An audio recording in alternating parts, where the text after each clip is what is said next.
चमकपुर गांव में गोपाल नाम का एक लड़का रहता था। उसकी सौतेली माँ और बाप ने उसे घर से निकाल दिया था। उसकी सौतेली माँ ने सब कुछ अपने और अपने बच्चों के नाम पे कर रखा था और गोपाल को हिस्से के नाम पे 3 गायें दे रखी थीं। गोपाल पढ़ा लिखा तो बहुत था, पर नौकरी ना मिलने के कारण उसने सोच लिया था कि वो अब उन तीनों गायें की खूब देख रेख करके उनसे जो दूध मिलेगा उसे बेच के अपना कारोबार चलाएगा। अब मैं बिल्कुल अकेला हो गया हूँ। गौ माता, तुम तीनों के अलावा मेरा अब कोई भी नहीं है। बस मेरा घर चलाने के लिए तुम तीनों को मेरी मदद करनी होगी। तीनों गायें बहुत ही हट्टी कट्टी और जवान थीं और रिश्ते में भी एक दूसरे की बहनें लगती थीं। चंपा, चमेली और मैना। मैना सबसे बड़ी और समझदार गाय थी। चंपा गर्भवती थी और चमेली को अभी अभी बच्चा हुआ था। वो दूध दे रही थी, जिसके दूध को बेच के गोपाल का थोड़ा बहुत घर चल रहा था। पर गोपाल को अब चंपा और मैना पे पूरा भरोसा था कि जब उनका बच्चा हो जाएगा तो वो खूब दूध देने लगेंगी और जिससे उसका कारोबार अच्छे से सेट हो जाएगा। देखा चमेली बहन, हमारे मालिक को कितनी उम्मीदें हैं हम तीनों से। हाँ चंपा, सुना मैंने, मालिक ने हमसे कितनी सारी उम्मीदें लगा रखी हैं। और उम्मीद रखे भी क्यों ना, कितना समय खर्च करते हैं मालिक हम पे और कितनी सेवा करते हैं हमारी, कितना खिलाते पिलाते हैं हमें। और फिर हम मालिक की उम्मीदों पे खरा ना उतरेंगी तो धिक्कार है हमारी जिंदगी पर। सही कह रही हो बहन तुम। चलो हम तो मालिक के लिए कुछ ना कुछ कर ही लेंगे। तुमने बच्चा दे दिया है, दूध भी दे रही हो, मैं भी गर्भवती हूँ। थोड़े दिनों में मैं भी बच्चे को जन्म दे दूंगी, फिर दूध भी देने लगूंगी। लेकिन इस मैना दीदी को देखो, हम दोनों से बड़ी हैं, एक बार भी बच्चा ना दे पाई आज तक। क्या इसका फर्ज नहीं बनता मालिक के लिए कुछ?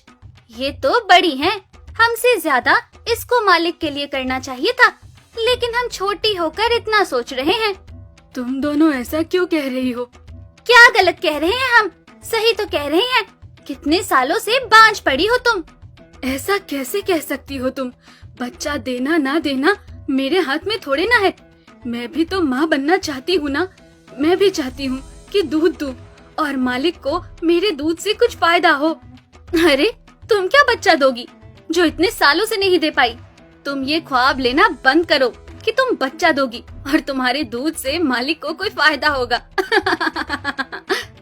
दोनों छोटी बहनें बड़ी बहन मैना की बेबसी का मजाक उड़ाती हैं और उस पे हंसती हैं। इस बात से मैना बहुत दुखी होती है और रोती है कि उसी की बहनें उसको दिलासा देने की बजाय उसे ताने मार रही हैं, उसका मजाक उड़ा रही हैं। फिर एक दिन गोपाल का पड़ोसी उससे कहता है, अरे गोपाल, तुम्हारी 2 गायें तो ठीक है, एक गाय का क्या है?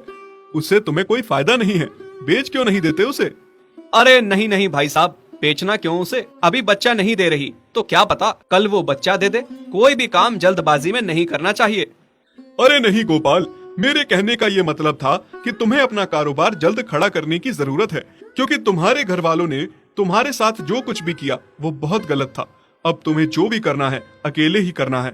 आगे शादी भी तो करनी है तुम्हें, उसके लिए भी खूब पैसा कमाना पड़ेगा। जब तुम्हारी सारी गायें दूध देंगी तभी तो कारोबार अच्छा चलेगा ना। हाँ, बात तो तुम सही कह रहे हो भाई। मेरी मानो तो तुम अपनी गायों को क्रॉस करवा के देख लो, शायद उससे बच्चा हो जाए। हाँ, ये सुझाव तुमने सही दिया, मैं कल ही ऐसा कर लेता हूँ। सुना तुमने मैना बहन मालिक की बातों को? कितना परेशान है मालिक तुम्हारी वजह से, पर तुम्हें तो कोई बात कह ही नहीं सकते। झट से बुरा जो मान जाती हो तुम। मैना ये सब सुन के बहुत दुखी होती है, पर करती भी क्या, उसके हाथ में कुछ नहीं था। गोपाल ने मैना को क्रॉस करवा के भी देखा, पर उसका भी कोई फायदा नहीं हुआ।